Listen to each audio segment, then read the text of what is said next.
안녕하세요, 청취자 여러분. 세종 FM 98.9MHz 이재민 박사의 정책 살롱을 시작하겠습니다. 저는 진행자 대전 세종연구원 이재민입니다. 프랑스어로 거실을 뜻하는 살롱은 17세기, 18세기 예술가, 애호가들이 모여 작품을 감상하면서 예술적인 대화를 하는 그런 공간을 의미했습니다. 그렇다면 정책 살롱은 무엇일까요?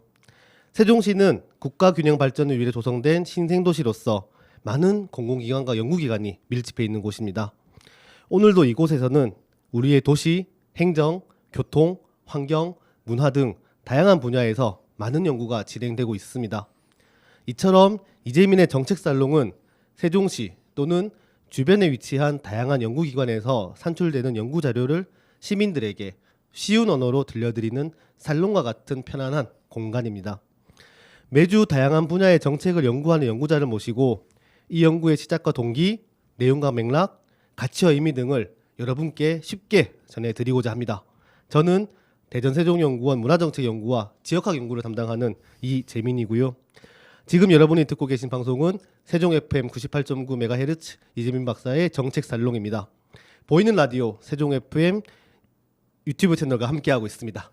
그럼 이제 오늘의 초대 손님이신 한국청소년정책연구원 신동훈 박사님을 모시고 얘기를 나누겠습니다. 안녕하세요, 박사님. 네, 안녕하세요. 네, 감사합니다. 먼저 청취자께 박사님 소개 먼저 부탁드리겠습니다.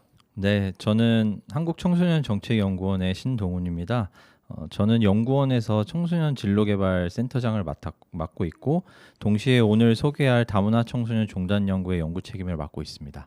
네, 한국청소년정책연구원에 계시는 신동훈 박사님께서 오늘 정책살롱에 찾아주셨는데요. 먼저 한국청소년정책연구원에 대해서 간단히 소개 말씀해 주실 수 있으실까요? 네, 한국청소년정책연구원은 국무총리실 산하 국책연구기관으로 1989년 청소년 육성법에 의거해서 처음 설립되었는데요. 청소년의 올바른 인성 함양과 잠재력 개발, 청소년의 디지털 글로벌 역량 강화, 청소년 인권과 참여를 위한 사회환경 개선, 소외계층 청소년 복지 등 정책 개발에 필요한 기초 연구와 자료 축적을 통해서 미래 사회의 새로운 국가 발전 동력 창조에 기여함을 목적으로 하고 있습니다라고 저희 홈페이지에 소개가 되어 있고요. 네. 쉽게 말씀드리면 청소년과 관련된 연구, 자료 축적, 정책 개발 이런 것들을 하는 연구기관이라고 생각을 해주시면 될 것 같습니다. 네. 청소년과 관련된 연구기관이라고 생각해 주시면 될 것 같고요. 그렇다면 오늘 우리 정책살롱에서 알려드릴 연구 주제는 무엇일까요? 네, 저희 2023년에 수행된 2023년 다문화 청소년 종단 연구라는 주제입니다. 다문화 청소년 종단 연구 아주 흥미롭고 사회에서 굉장히 중요한 연구라고 생각됩니다. 기존 연구와는 다르게 종단 연구를 수행함으로써 굉장히 실질적인 자료가 도출될 것으로 보이는데요. 그렇다면 먼저 신동훈 박사님의 연구 이야기 먼저 청해 듣겠습니다. 박사님 부탁드리겠습니다. 네, 저희 작년에 수행된 2023년 다문화 청소년 종단 연구에 대한 연구 소개를 간단하게 하도록 하겠습니다.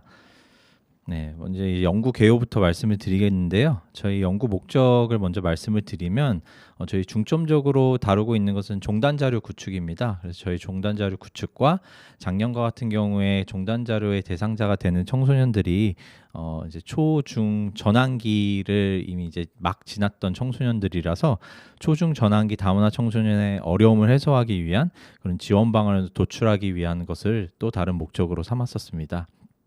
궁극적으로는 다문화 청소년의 발달 과정을 이해하기 위한 기초 자료를 구축을 하고 이에 따른 근거 기반 정책 수립 그리고 추진의 토대를 마련하는 것을 목적으로 궁극적으로 하고 있었고요. 이러한 자료를 포함해서 다양한 형태의 자료에 대한 분석을 하고 다문화 청소년과 관련된 정책의 방향성을 제시하고 정책 과제를 도출하는 것을 최종 목표로 하고 있었다고 생각을 하시면 되겠습니다. 네. 저희 연구 내용은 이러한 방식으로 흘러갔는데요. 이제 왼쪽 자료 구축 부분하고 이제 자료 분석 부분 크게 두 가지 축으로 흘러간다라고 생각을 하시면 되겠는데 대체로는 사실 예산이 가장 많이 투입되는 부분은 자료 구축이라고 생각을 해주시면 될 것 같습니다. 네. 본격적으로 이 연구의 내용을 말씀드리기 전에 저희가 다문화 청소년 종단 연구이기 때문에 이 다문화 청소년의 개념에 대해서 먼저 어떻게 정의하고 있는지 좀 이야기를 할 필요가 있을 것 같은데요. 저희 연구에서 이제 개념적인 유형을 정의를 한 바 있는데 크게는 부모 배경과 출생 자녀의 출생 지역에 따라서 네. 크게 네 가지로 이제 구분을 할 수 있다고 생각하시면 될 것 같아요. 개념적으로는. 그래서 이제 국내에서 출생했느냐, 국외에서 출생했느냐, 한국인과 외국인 결혼 가정이냐, 외국인과 외국인 결혼 가정이냐, 이렇게 구분을 해서 네 가지 유형이 있다라고 보시면 될 것 같고요. 이 네 가지 유형이 이제 정책적으로는 실제 이제 뒤에서 말씀을 드릴 텐데 통계적으로나 아니면 법제상으로나 이 모든 대상들을 다 커버를 하지는 않고 있거든요. 그래서 개념적으로는 이렇게 되고 있고 저희가 자료를 수집함에 있어서 기본이 되던 그런 법제나 그런 통계 자료가 이것과는 정확하게 일치는 하지 않는다. 네. 이렇게 먼저 말씀을 드리고 넘어가야 될 것 같아요. 네. 법제상 용어를 살펴보게 되면 이제 다문화 가족 지원법이 있고 여기서 이제 정의하는 다문화 청소년은 이제 뭐 여러 가지 말들이 많이 있는데 이거를 그냥 간단하게 넘어가면 가족 내에 대한민국 국적을 취득한 사람이 있느냐, 그러니까 이 사람이 한 명 기본적으로 이제 있고 네. 외국인과 이제 결혼으로 이제 혼인으로 이루어진 그런 다문화 가족, 이걸 다문화 가족이라고 하는데 이 가족의 구성원인 아동 청소년들을 다문화 가족 지원법에서는 다문화 가족의 자녀라고 이렇게 보통은 이야기를 하고요. 네. 이것과 조금 이제 다른 거는 제한 외국인 처우 기본법이 있는데 네. 여기서는 앞서서 이제 대한민국 국적을 가지고 있는 사람이 있어야 된다라고 했는데 그게 앞서서 제가 말씀드렸었던 이 네 가지 유형 중에서는 외국인 가정 자녀는 전혀 커버를 하지 못하는 개념이거든요. 이제 그러다 보니까 그런 대상들을 좀 커버하기 위한 제한 외국인 처우 기본법에서는 대한민국 국적을 가지지 아니한 자의 자녀들이 네. 이제 여기에서 커버가 된다라고 생각하시면 되겠고요. 청소년 복지 지원법은 이보다 조금 더 이제 확장된 개념으로 앞서서 이제 네 가지 유형들을 어느 정도 이제 커버를 한다고 생각하시면 될 것 같아요. 네. 그래서 여기는 이주 배경 청소년이라는 용어를 쓰고 있는데 네. 앞서서 설명드린 그런 다문화 가족 지원법과 그 밖에 국내로 이주해서 어려움을 겪는 청소년까지 포함을 하고 있어요. 근데 더 디테일하게 말씀을 드리면 여기에 뭐 북한 이탈 청소년이 포함이 되느냐 뭐 이런 것들을 좀 더 생각을 해볼 수 있는데 뭐 그런 것까지 저희가 오늘은 얘기하지는 않을 것 같고요. 네. 다만 저희 다문화 청소년 종단 연구에서는 북한 이탈 청소년들을 연구의 대상으로 삼고 있지는 않습니다. 네. 그건 이제 별도의 연구를 많이 하고요. 네. 초중등 교육법 최근에 이제 나온 건 개정이 된 부분인데 여기서 다문화 학생이라는 용어를 쓰고 있습니다. 네. 근데 이제 보시다시피 학생이라는 용어가 들어가기 때문에 여기 이제 대상의 특성이 좀 있고요. 다만 좀 포괄적으로 여기서도 다루고 있습니다. 그래서 다문화 가족 지원법에서 지원하는 대상 그리고 국내에 거주하는 외국인까지 여기서 포괄을 하고 있기 때문에 네. 앞서서 네 가지 유형 모두 사실은 이제 포함이 된다고 생각하시면 될 것 같아요. 통계상의 정의는 지금 보여드렸었던 법제상의 그런 정의들에 기반을 해서 보통 통계 자료가 수집이 되기 때문에 이 정도로 구분이 된다고 생각하시면 될 것 같고요. 이걸 먼저 보여드린 이유가 현황을 네. 먼저 맞습니다. 이제 이후에 말씀을 드릴 건데 네. 여기에 사용되는 용어들이 사실 좀 헷갈리게 되어 있어요. 네. 그래서 여기서 다문화 학생이라고 지금 학생 수 이야기를 하고 있고 네. 이거는 앞서서 다문화 학생 그 정의에 기반을 해서 지금 자료가 조사가 된 거고 네. 그 이후에 이거는 유형을 조금 더 다양하게 구분을 해서 학교 급이나 아니면 이주 유형에 따라서 이렇게 구분을 해서 자료를 보여드리고 있고요. 네. 그리고 행정안전부 통계는 외국인 주민 자녀라고 이야기를 하고 있어요. 네. 그러니까 이 부분이 조금 이제 헷갈릴 수 있는데 나중에 설명을 조금 네. 더 드릴 수 있는 기회가 있으면 더 자세하게 말씀을 드리겠습니다. 네. 제가 이 자료들을 이제 쭉쭉 보여드리지만 여기서 기본적으로 하고 싶었던 이야기는 다문화 유형이 다양화되고 있고 다문화 청소년들이 많이 증가를 하고 있다. 네. 그렇기 때문에 우리가 이러한 연구가 실태를 파악하기 위한 연구가 필요하다. 네. 그래서 앞서서 이제 현황 그리고 정의 이 부분을 말씀을 드렸다라고 생각을 해주시면 될 것 같고요. 네. 저희 중점을 두고 있는 게 패널 조사 부분이잖아요. 그래서 이 패널 조사의 조사 목적과 특징은 지금 보여드리는 슬라이드 나갈지 모르겠습니다만 네. 슬라이드에 나오고 있는데 네.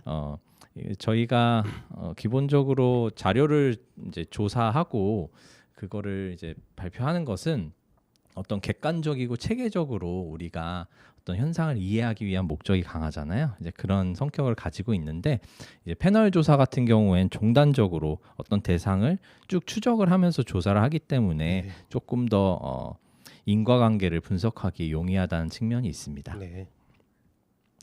저희 다문화 청소년 패널 조사 같은 경우엔 이제 조사 대상이 크게 두 개 코호트가 있는데 1기 코호트와 2기 코호트가 있습니다. 이 부분을 제가 이제 자세하게 설명을 드리는 것보단 작년에 저희가 조사가 주로 된 대상들은 2기 코호트입니다. 그래서 네. 2019년 기준으로 초등학교 4학년이었는데 네. 작년에는 중학교 2학년이었습니다. 네. 근데 저희가 좀 더 디테일한 부분을 말씀을 드리면 네. 작년에 조사는 그렇게 되었던 거고요.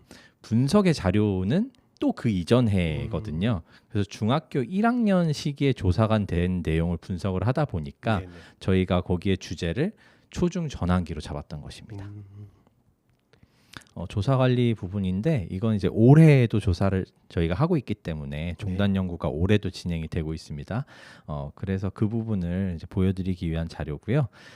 올해는 1기와 2기 청소년 모두 제대로 이제 본조사라고 저희는 표현을 하는데 모두 이제 설문지를 잘 구성을 해서 조사를 하게 되고요. 네. 1기 같은 경우에 이미 이제 성인기에 진입을 했습니다. 네. 네. 그리고 만 24세 정도 된다라고 하면 이제 대학교를 졸업을 하고 사회에 진출하는 나이 정도가 되는데 네. 네. 그 관련된 내용들을 저희가 조사를 좀 하고 있고요. 네. 그리고 2기 코호트 같은 경우엔 올해 중학교 3학년이 네. 됩니다. 그래서 고등학교 진학을 앞두고 있기도 하고 해서 관련된 내용으로 저희가 조사를 하고 있습니다. 네. 이거 조사 관리 부분인데 사실 이제 종단 연구 그리고 패널 조사다 보니까 이 대상이 처음부터 쭉 계속 추적을 하게 되거든요. 네. 네. 근데 조사를 하다 보면 이 친구들이 이제 몰라 안 하고 싶습니다. 뭐 여러 가지 상황으로 하는 게 사실 굉장히 귀찮거든요. 네. 이제 해보셨겠지만 네. 조사에 참여하는 것 자체가 그렇죠. 네 나의 뭐 이야기를 하는 것도 스트레스고 문항이 한두 개도 아니고 저희가 이제 꽤 많기 때문에 이걸 참여를 한다라고 해서 그렇게 막 큰 걸 주지도 않아요. 그렇기 때문에 별로 하고 싶어 하지 않는 대상들이 많아요. 이제 네. 근데 이게 차시가 진행이 되면서 결국에 이탈이 발생을 할 수밖에 없고 네. 1기 같은 경우에는 작년 기준으로 이제 최초에 구축됐던 것을 100으로 생각했을 때 네. 57.5명 정도 이제 남았다고 생각을 하시면 될 것 같고요. 이것도 사실은 꽤 괜찮은 수치라고 보실 수 있을 것 같습니다. 네. 2기 패널은 상대적으로 진행이 많이 되지는 않은 상황이잖아요. 저희가 총 작년 기준으로 5차 조사를 실행을 했는데 네. 전체적으로 보면 100가구 중에 81.1가구 정도가 네. 남아있다라고 생각하시면 될 것 같습니다. 네. 조사 내용 부분인데 저희가 다문화 관련된 요인들도 일부 조사를 하기는 합니다. 그래서 뭐 언어 부분이나 아니면 이중 문화나 지원 정책에 대한 태도 이런 부분을 조사를 하긴 하는데 좀 중요하게 생각을 해야 될 부분이 뭐 나중에 또 설명할 기회가 있으면 추가로 하겠습니다만 네.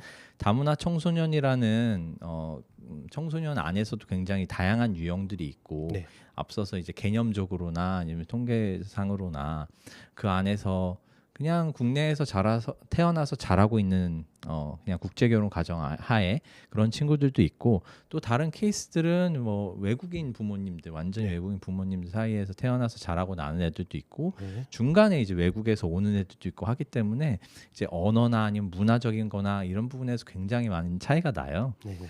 근데 이제 국내에서 출생해서 자란 친구들 같은 경우엔 오히려 이제 이 이중 문화에 대한 얘기를 물어보는 게 굉장히 불편한 일이 될 수도 있습니다. 네, 그래서 저희가 대상에 따라서는 조금 문항들을 달리하고 있고요. 이외에는 청소년들의 어떤 그런 그 당시에 여러 가지 사항을 파악할 수 있는 내용들 위주로 구성이 돼 있다고 생각하시면 될 것 같습니다. 저희 조사는 특징적으로 이제 학부모 조사도 하고 있어요. 네. 네. 그래서 외국에서 온 부모님에 대한 조사를 이제 어머니 쪽으로 하고 있는데 그 어머니들도 이제 어떤 언어적인 능력이나 문화 적응이나 이중 문화 경험이나 지원 정책에 대한 태도 그리고 어머니들의 심리 정서적인 이런 부분들 네. 네. 어떻게 양육을 하는지 그런 내용들을 종합적으로 저희가 좀 조사를 하고 있습니다. 네. 주요 연구 결과를 말씀을 드려야 될 텐데요. 네.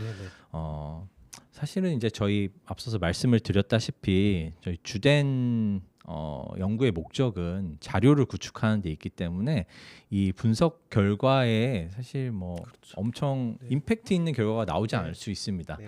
네. 그래서 항상 뻔한 이야기 저희가 2010년부터 해서 2011년 계속 조사를 해왔고 네네. 거기에 따라서 뭐 분석을 하고 정책 제언을 하고 이런 부분이 지속적으로 이루어져 왔기 때문에 이제 10년 넘는 세월 동안 축적된 것들이 있습니다.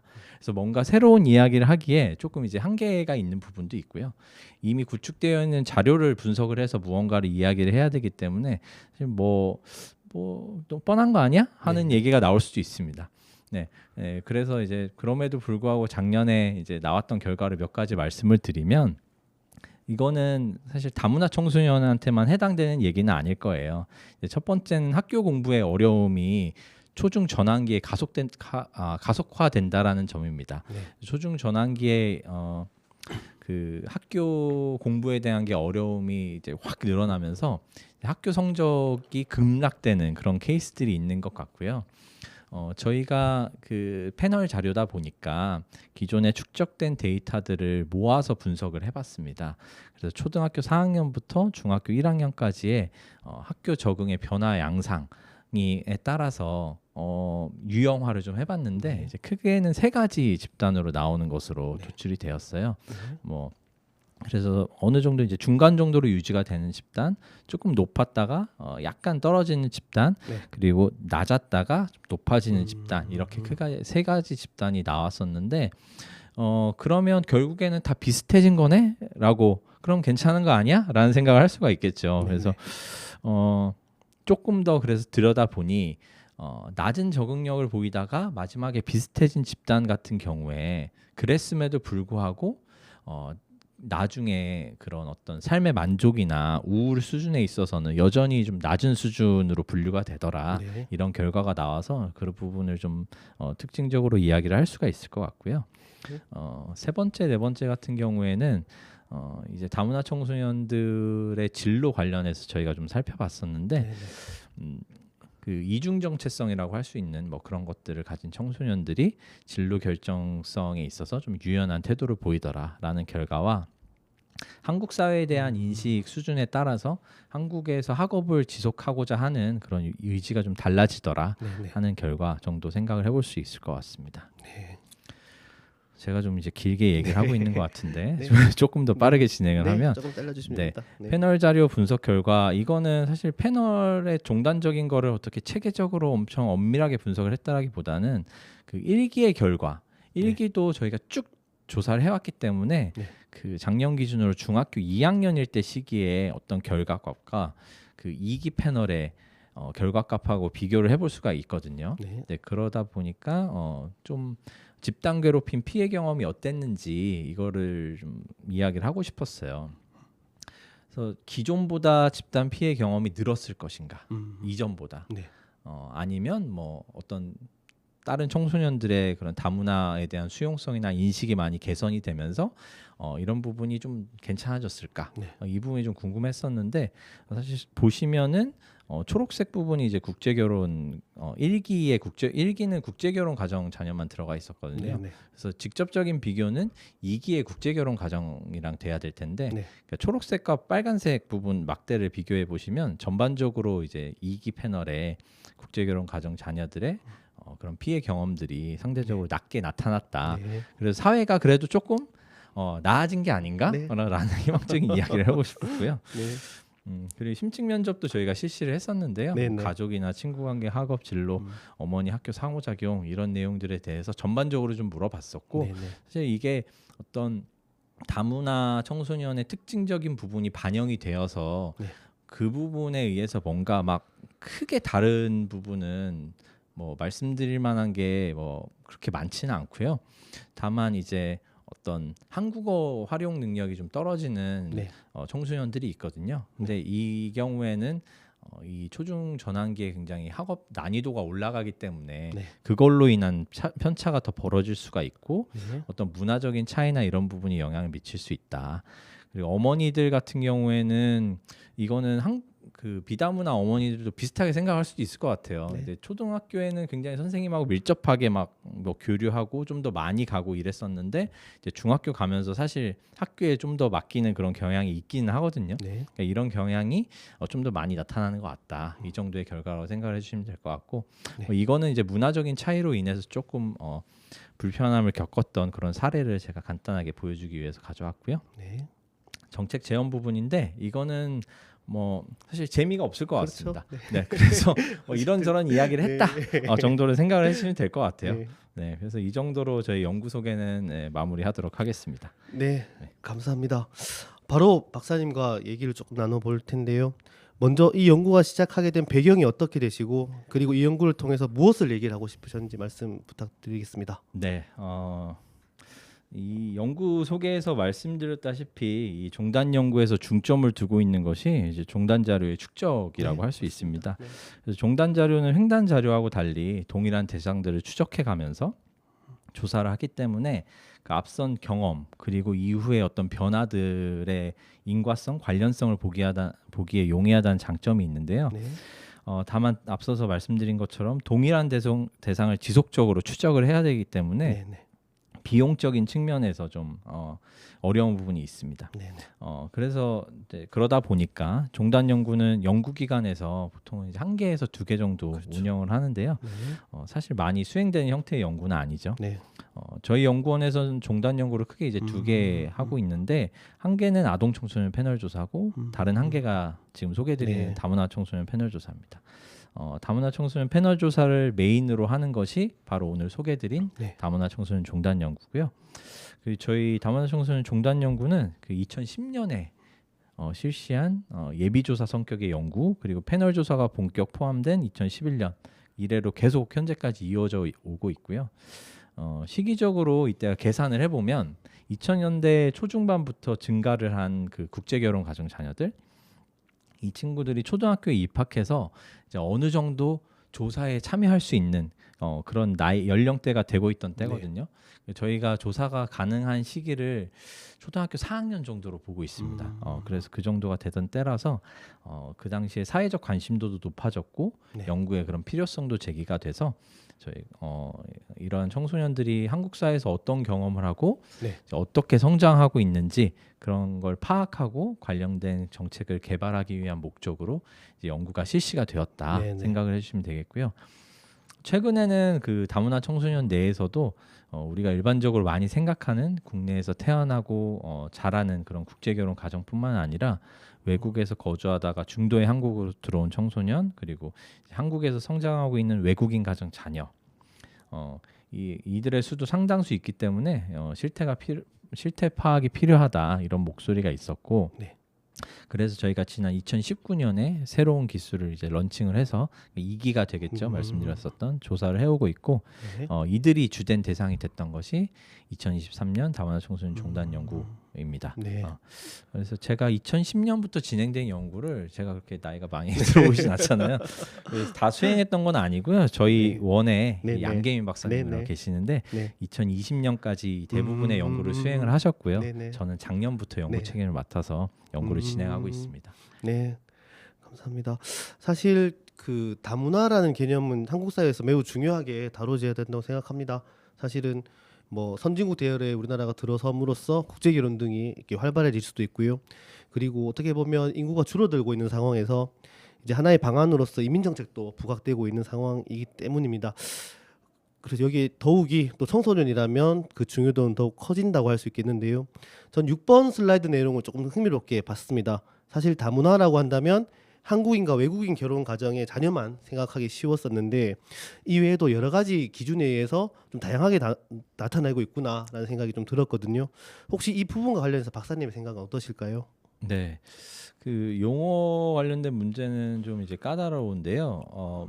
말씀을 주셨었던 그런 대다수의 케이스들은 네. 이전까지는 대부분이 한국인과 외국인 결혼 가정의 그런 자녀, 네. 국내에서 출생한 맞습니다. 그런 케이스들이 대다수를 차지하긴 했었는데요. 네. 최근 들어서 많은 이제 변화가 지형들이 계속 변화를 하고 있습니다. 네.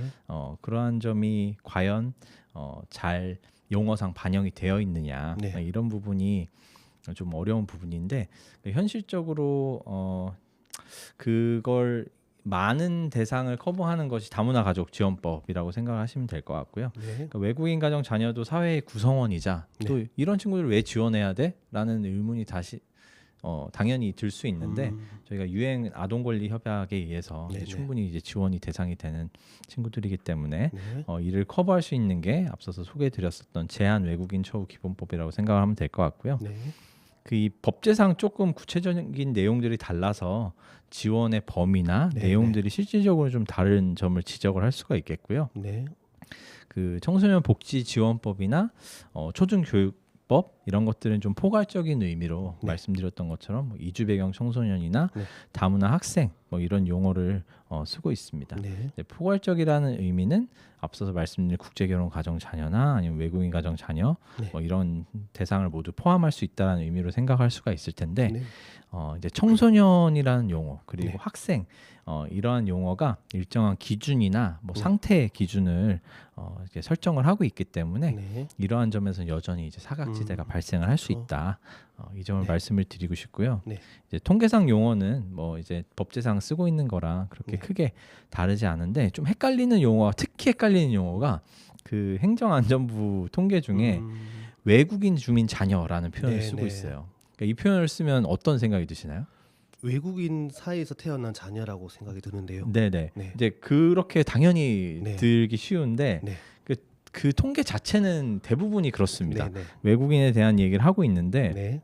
이 여기서 쓰고 있는 외국인 주민 자녀의 경우는 외국인으로 구성된 가정에 속한 자녀 네. 그게 아니라 실질적으로는 사실상 국제결혼 가정 자녀에 가깝습니다. 그래서 우리나라에서 외국인 가정 자녀가 태어나더라도 네. 국내에 신고할 의무가 없어서 네, 네. 저희는 이것을 파악하고 있지는 거의 못하고요. 네. 예, 결론적으로는 법제상 용어 그리고 통계상 용어가 어떤 우리의 현실을 잘 반영하고 있을까 이것에 대해서 뭐 제 의견을 말씀을 드리면 네. 상당수는 그러하지만 사각지대가 존재하고 네. 용어상 헷갈리는 부분이 있다. 네. 그리고 뭔가 깔끔하게 유형별로 저희가 현황을 파악하기는 매우 어려운 구조다. 네. 이 정도로 말씀을 드리고 싶습니다. 어렵습니다, 사실. 네. 어쨌든 통계상으로도 다문화 청소년 유형은 다양화되고 있는 반면에 이제 통계상 외국인 주민 자녀, 그러니까 국제결혼 가정 자녀죠. 이들의 증가세가 좀 다소 정체되고 있습니다. 혹시 이유가 무엇일까요? 네. 이유에는 좀 다양한 이유를 생각을 해볼 수가 있을 텐데 네.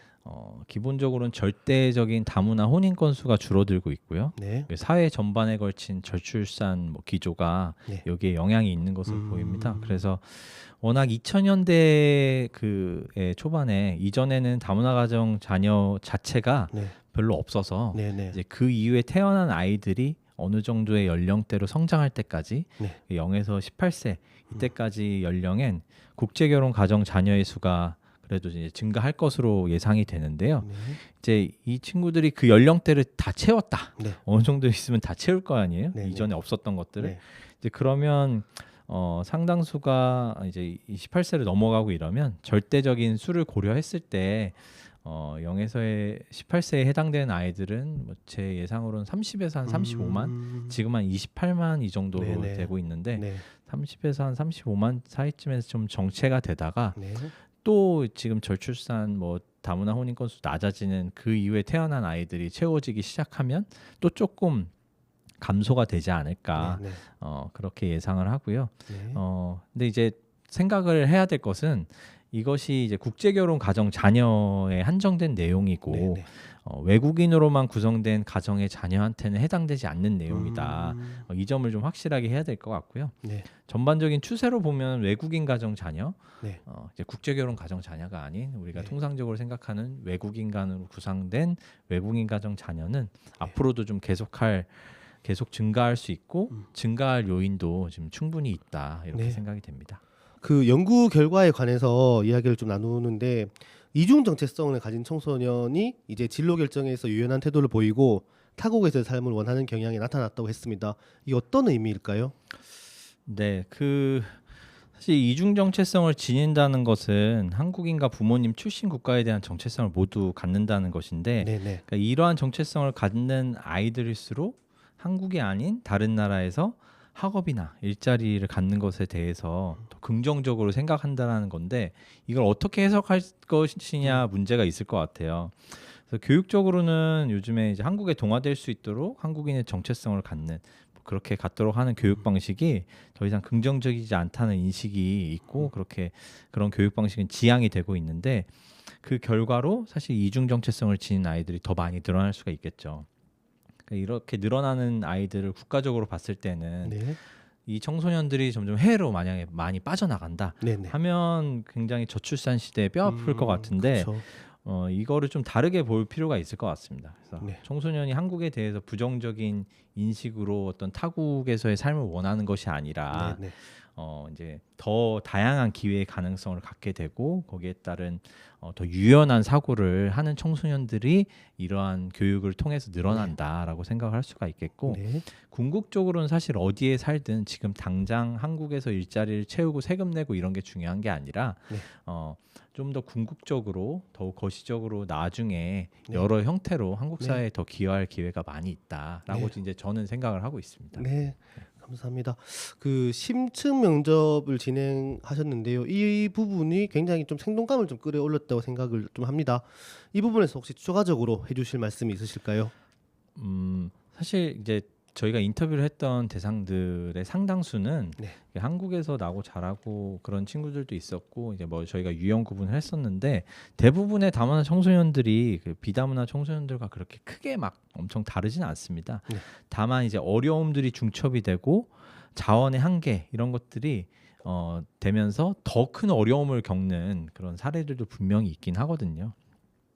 그래서 이러한 청소년들의 경우에는 이렇게 눈에 보이는 어떤 한두 가지 현상에만 집중을 해서 거기에 해결하려고 하는 것이 아니라 좀 전문가들이 좀 총체적으로 다 이제 그 내용을 좀 살펴보고 거기에 따라서 체계적인 접근을 하는 게 필요하겠다 이런 생각이 좀 들었습니다. 네. 아무래도 이 한국 청소년 정책연구원이다 보니 이제 마지막 정책 제안을 좀 해주셨는데요. 혹시 이 부분에서 조금 더 추가적으로 해주실 말씀이 있으실까요? 아, 네. 그 뭐 여러 가지 제가 제안들은 했는데 좋습니다. 이제 그게 이제 뭐 들으시기에는 그렇게 흥미로운 내용은 아닐 것 같아서 네. 좀 네. 흥미로울 수 있는 내용을 하나 이야기를 하면 네네. 이제 AI 디지털 교과서 도입을 앞두고 있거든요. 네네. 그러니까 이게 제가 드리는 제언이 실현 가능성이 있는지는 사실 잘 모르겠습니다. 네네. 그래서 지금은 단순한 어떤 교과서 번역 수준의 그런 내용들이 진행이 되고 있는지 그렇게 그런 접근으로 교과서 번역 정도 수준의 접근이라고 알고 있는데 이걸 넘어서 네. 해외 교과를 좀 연계할 수 있는 그런 정책이 될 수 있으면 네. 굉장히 좋겠다라는 생각을 해봤는데 네네. 이게 그 숫자로 보면 가성비 측면에서 굉장히 별로 이제 좋지는 않을 수 있어요. 그렇죠. 네. 근데 이제 교육이라는 것이 가성비로만 따져서는 안 된다라고 생각을 하고요. 네. 이게 사례를 이야기하면 좀 길어질 것 같긴 한데 네. 제가 그냥 접했었던 인터뷰를 하고 다른 네. 선생님들이 이야기한 사례들을 좀 얘기를 하면 네. 이제 한국어의 한계도 분명히 있는데 이전에 배웠던 것이 분명히 있는데 그게 지금 한국에서 배우는 것과 연결이 잘 안 돼서 좀 어려움을 겪는 케이스가 있다라는 얘기를 들었거든요. 네. 이제 그런 차원에서 이제 AI 디지털 교과서 도입하는 데 있어서 좀 해외 교과서를 컨텐츠로 내용으로 좀 넣을 수가 있으면 네. 쉽게 연결을 시킬 수 있는 방법이 있지 않을까라는 네. 생각에서 제안을 하게 되었습니다. 네. 얼마 전에 이제 초등학교, 중학교에서 출판물로서 교과서의 비중이 점점 줄어든다고 하는 그런 상황에서 오히려 실효성 있는 정책이지 않을까라고 생각이 좀 들기도 합니다. 이제 좀 마무리할 시점이긴 한데요. 혹시 이 관련해서 후속 연구나 이후에 조치 사항 같은 게 있으실까요? 네, 일단은 저희가 올해도 2024년 다문화 청소년 종단 연구를 진행을 하고 있고요. 내년에도 예산을 일단 신청해둔 상황입니다.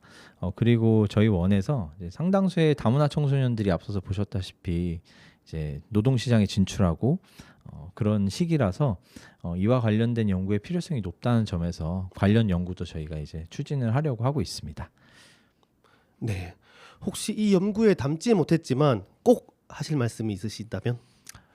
이제 다문화 관련된 현상이 이제 네. 우리나라에 굉장히 좀 사실은 꽤 오래 되었습니다. 네. 연구도 많이 지속이 되었고 정책들도 많이 개발이 되었고 한데 이게 현장에서 좀 와닿지 않는 이유는 여러 가지가 있는 것 같습니다. 뭐 예를 들면 다문화 지형이 변해서 네네. 정책들이 맞지 않을 수도 있고, 정책들은 있는데 그걸 대상들이 사실 본인이 받고 있는지 모르는 경우도 굉장히 많거든요. 네네. 네, 뭐 그런 이유들도 있을 텐데 여러 가지 이유들을 다 떠나서 현장에서 잘 기능하지 않고 있다라고 느끼는 것은 이제 내실화의 필요성이 있다라고 느껴지거든요. 네네. 그래서 지금 있는 정책들, 사실 있을 만한 정책들은 다 있어요. 네. 근데 그런 것들을 좀 더 내실화하고 잘 기능할 수 있도록 하기 위한 그런 저희가 지원이나 정책들을 좀 많이 네. 열심히 연구를 해야겠다라는 생각이 듭니다. 네, 맞습니다. 마지막으로 오늘 우리 방송의 세 번째 게스트이신데요. 오늘 방송에 관한 간략한 소회를 부탁드리면서 우리 청취자께 마무리 인사 부탁드리겠습니다. 네. 사실 이제 연구자들은 연구 결과를 이야기할 기회가 있으면 이제 대체로 신나하는데, 저는 처음에 이제 종단 연구가 여러 분석 결과도 있긴 한데 네. 이제 주된 내용 자체가 패널 자료를 맞습니다. 구축하는 거여서 제가 여기서 어떤 이야기를 할 수 있을까라는 생각들을 좀 했었어요. 그래서 부담이 되고 했었는데 네. 그 이재민 박사님을 비롯해서 좀 뭐 편안하게 해주셔서 네. 제가 아마 제일 많이 떠들고 있는 것 같습니다. 기존의 연구자분들보다 재밌고 좀 편안하게 이야기를 할 수 있었던 기회여서 네. 즐거운 시간이었고요. 네. 네, 좋은 자리를 좀 마련을 해주셔서 감사하고, 제가 이제 드린 이야기가 네. 좀 어떤 분들한테라도 도움이 되면 네. 그게 저한테는 굉장히 큰 기쁨이 될 것 같습니다. 네, 그게 또 감사합니다. 어떻게 보면 우리 정책 연구자들의 큰 소임이지 않을까라고 생각이 됩니다. 앞으로 좀 다양한 연구 이렇게 하시면서 저희 정책 살롱에도 꾸준하게 찾아주시면 감사하겠습니다. 지금까지 신동훈 박사님과 이야기 나누었습니다. 오늘 출연해주신 신동훈 박사님께 진심으로 감사 인사 전해드리고요. 앞으로도 이제 박사님의 연구를 진심으로 응원하고 관심 가지겠습니다. 사실 우리의 모든 연구는 의미가 있다고 생각합니다. 이 중에서 청소년에 관한 연구는 더욱더 중요하지 않을까 생각이 되고요. 청소년의 올바른 성장이야말로 국가의 밝은 미래 비전을 담보할 수 있기 때문에 매우 중요하다라고 할 수 있겠습니다. 그리고 여기에 다문화에 대한 관심과 지원이 올바르게 실천될 때 우리 그 한국 사회가 포용 사회로서의 한 걸음 나갈 수 있지 않을까라고 생각됩니다. 이러한 측면에서 오늘 이 주제는 반드시 필요하며 이에 관한 정책 개발과 큰 관심도 뒤따라야 되지 않을까 생각이 됩니다. 네, 오늘 정책 살롱 세 번째 방송은 이것으로 마치겠습니다. 정책이 있는 곳에 그리고 연구가 있는 곳에 늘 함께 하겠습니다. 지금까지 98.9MHz 세종 FM 보이는 라디오 유튜브 채널과 함께했습니다. 저는 이재민의 정책 살롱 진행자 대전세종연구원 문화정책연구를 담당하는 이재민이었습니다. 감사합니다. 떠나는 길에 네가 내게 말했지 너는 바라는 게 너무나 많아 잠깐이라도 널 안 바라보면 머리에 불이 나버린다니까 나는 흐르려는 눈물을 참고 하려던 얘길 어렵게 누르고 그래 미안해라는 한마디로 너랑 나는 날들 마무리했었지 달디 달고 달디 달고 달디단 밤양갱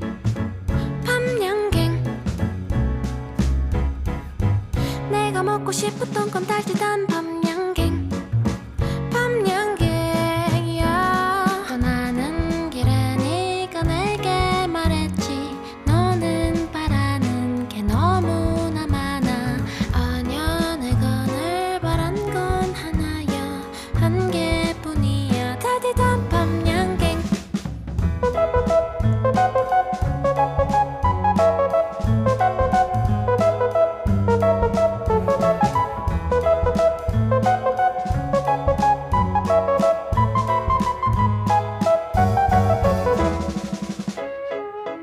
달디 달고 달디 달고 달디단 밤양갱